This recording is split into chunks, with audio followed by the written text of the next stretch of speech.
Hello and welcome back to the channel, and welcome back to another drift setup video for GT Sport. I keep receiving requests from you guys, which is always great to see, and this week's request has come from Twin Turbo All Day.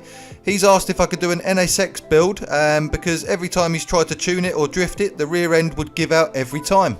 I said I'd have a go and see what I could do, and this time it's not been easy at all. This NSX is not going to be the best drift car you've ever used, I can assure you of that, and he's quite right. Every single time you do seem to want to go around a corner, it loves to spin out. I've spent a fair while trying to adjust certain parts of the tune on this car to get it to stop doing that.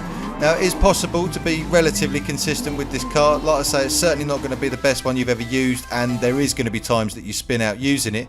But I've got to the point now where you can go into a corner as long as you don't take it too far and you start to feel where that point is. You can get it to stick and it will go around the corner okay.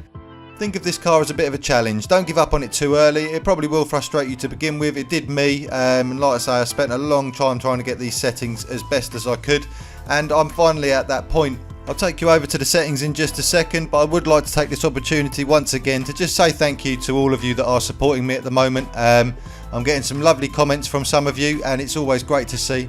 If you're new around here, make sure you subscribe as well. I do try and reply to as many comments as I can, so please feel free to offer any advice down in that section, or whether you'd like to request any cars for me to do in the future, again, please let me know.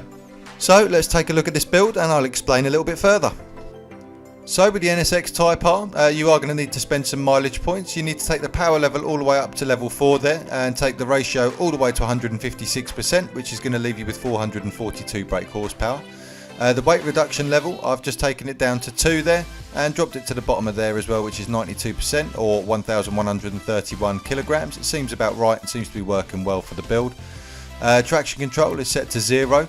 Now, the tyres are a really important part here. To stop that spinning round, what I've actually done is I've tried to ease it a little bit by putting comfort mediums on the rear, just to give you a little bit more grip, and comfort hards on the front there as normal. The brake balances remain the same at 0.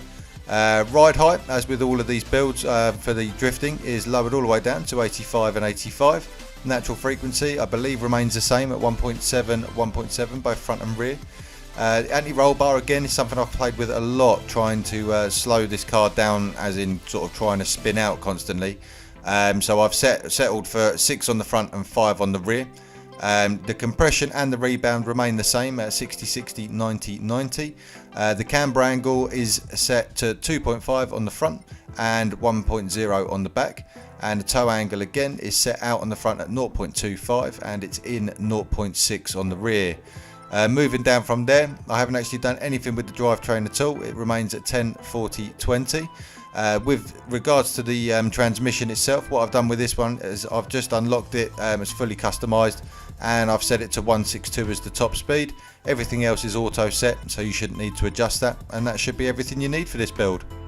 Thanks for watching. I hope you've enjoyed today's video, and good luck with the NSX. I hope it's not too challenging and you can get along with this one. Don't forget to leave a like, and I'll see you on the next one.